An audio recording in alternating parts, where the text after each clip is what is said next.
ہاتھ بھی دھوتے اور قسمیں بھی کھاتے تھے کہ ہم نے قتل نہیں کیا۔ جب یہ سارا عمل ہو جاتا پھر ان لوگوں کو اس سے بری سمجھا جاتا تھا اور دیت وہ سارے لوگ ادا کرتے تھے۔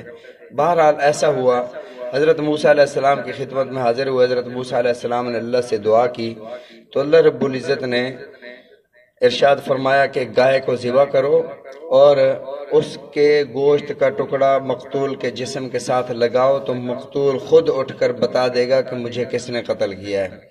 اب یہ جو قتل والا معاملہ ہے یہ اگلی آیات میں آگے اگلے رکوع سے وَإِذْ قَتَلْتُمْ نَفْسًا فَادَّارَأْتُمْ فِيهَا سے اللہ نے ارشاد فرمایا، اور جو مقتول ہو جانے کے بعد، قتل ہو جانے کے بعد جو زندہ ہونے کا عمل تھا گائے ذبح کرنے کا، اس کو اللہ نے پہلے ارشاد فرمایا۔ حالانکہ قتل کا واقعہ بھی قتل ہوا، قتل ایسے ہوا، اس کے اسباب یہ تھے، اس کو پہلے بیان کرنا چاہیے تھا۔ تو مفسرین کرام رحمہم اللہ نے فرمایا کہ یہاں پر ہے اللہ کا حکم، اور اللہ کا حکم ہر جگہ مقدم ہوتا ہے، ان اللہ یأمرکم۔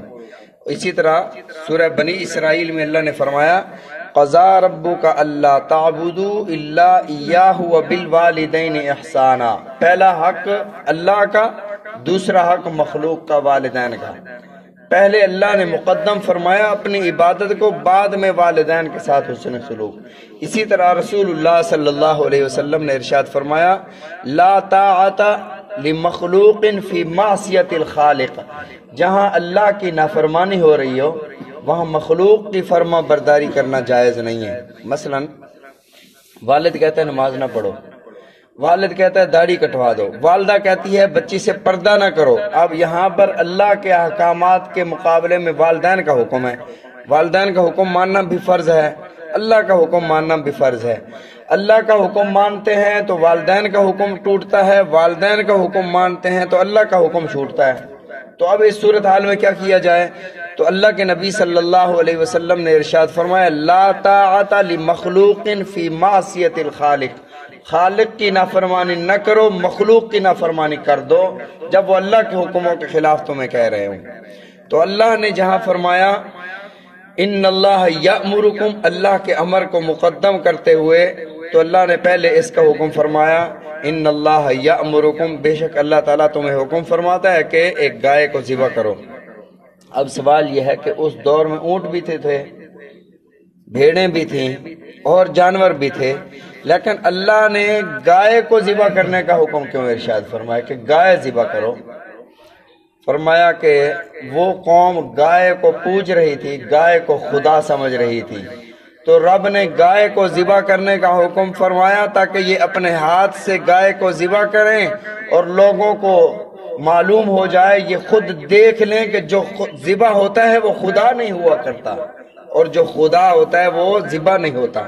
فرمایا کہ وَإِذْ قَالَ مُوسَىٰ لِقَوْمِهِ، اور جب موسیٰ علیہ السلام نے اپنی قوم سے فرمایا کہ اللہ تمہیں حکم فرماتے ہیں کہ ایک گائے ذبح کرو اور اس کا گوشت لگاؤ مقتول کے ساتھ تو یہ زندہ ہو کر بتائے گا کہ مجھے فلاں نے بتایا۔ اب ایک اور سوال ہے کہ اللہ تعالیٰ نے بذریعہ وحی حضرت موسیٰ علیہ السلام کو کیوں نہیں بتا دیا کہ فلاں قاتل ہے؟ گائے ذبح کرنے کا حکم کیوں ارشاد فرمایا؟ اس لیے کہ یہ قوم ہی ایسی تھی۔ موسیٰ علیہ السلام نے کہا تھا نا کہ حتتن کہتے ہوئے جاؤ، اللہ فرماتے ہیں اس بستی میں داخل ہو جاؤ۔ انہوں نے کہا میرے موسیٰ کو بات بھول گئی ہے، اللہ نے فرمایا ہوگا حنتتن، ہمیں تو گندم چاہیے، تو یہ وہی قوم تھی۔ پھر انہوں نے بہانے کرنے، تو اللہ نے فرمایا پھر اسباب کی طرف ہی لگا دو تاکہ گائے ذبح کر کے انہیں کوئی اعتراض نہ ہو۔ یہ کیسے ہو سکتا ہے جی؟ یہ موسیٰ علیہ السلام نے اپنی طرف سے کیا تھا۔ یا یہ بھی کہہ سکتے ہیں کہ یہ اصل میں تھا زندہ، یہ ایسے پڑا ہوا تھا، جیسے ہی ہم نے کہا نا موسیٰ علیہ السلام سے تو یہ خود اٹھ کر کہا کہ اس نے مجھے قتل کیا، بعد میں یہ خود مرا ہے، یہ ہارٹ اٹیک ہوا ہے اسے۔ تو کئی باتیں بنا سکتے تھے، تو اللہ نے فرمایا کہ بھی گوشت لگاؤ اس کو، یہ زندہ ہو کر بتائے گا، اسباب ان کے سامنے ہوں گے، تو اس لیے گائے ذبح کرنے کا حکم ہوا۔ آگے فرمایا اتتخذون ہزوا، انہوں نے حضرت موسیٰ علیہ السلام سے کہا موسیٰ کیوں ہمارا مذاق اڑاتے ہیں؟ بھلا ایک گوشت لگانے سے بھی بھلا زندہ ہوتا ہے کوئی انسان؟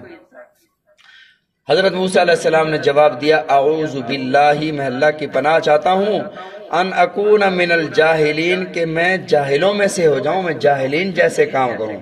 معلوم ہوا کسی کا تمسخر، کسی کا مذاق اڑانا یہ جاہلوں کا کام ہے، اور اللہ نے سورہ حجرات میں خصوصاً عورتوں کو الگ منع فرمایا، مردوں کو الگ منع فرمایا۔ یا ایھا الذین آمنوا لا یسخر قوم من قوم عسى ان یکونوا خیرا منہم، کسی کا تمسخر، کسی کا مذاق نہ اڑاؤ کہ اس کی عزت نفس خراب ہو۔ عین ممکن ہے کہ جس کا تم مذاق اڑا رہے ہو وہ اللہ کے ہاں تم سے زیادہ مرتبہ پا چکا ہو، اللہ کے ہاں وہ تم سے بہتر ہو۔ اور اسی طرح الگ سے عورتوں کو حکم دیا گیا۔ اور ہماری مذاق بھی شروع یہاں سے ہوتی ہے کہ ایک بندہ اپنے دوست کی مذاق اڑائے، اس کا تمسخر کرے اور اس کی بے عزتی کرے، باقی اس پر ہنسیں، مذاق اڑائیں، تب ہمارا مذاق پورا ہوتا ہے۔ تو اللہ نے اس سے منع فرمایا۔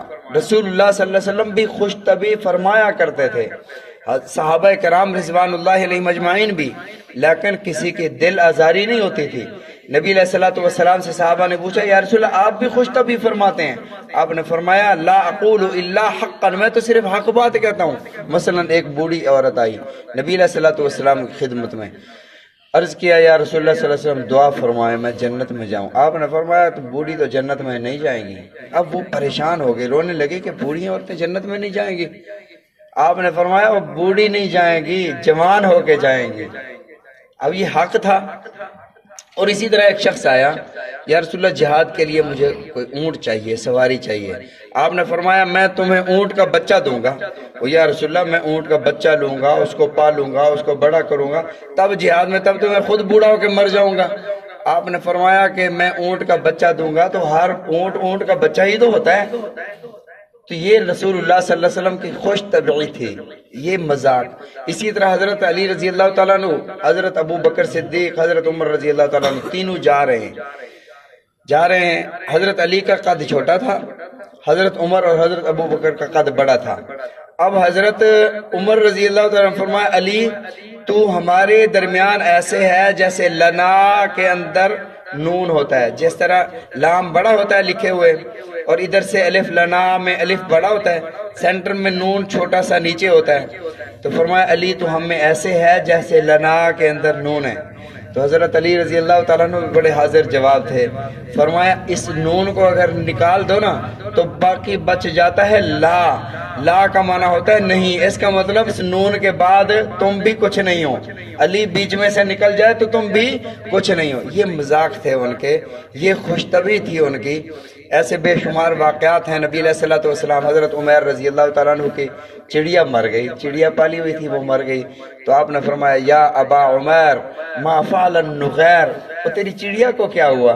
تیری چڑیا مر گئی ہے۔ اب وہ مزید رو رہے ہیں یا رسول اللہ میری تو چڑیا مر گئی ہے۔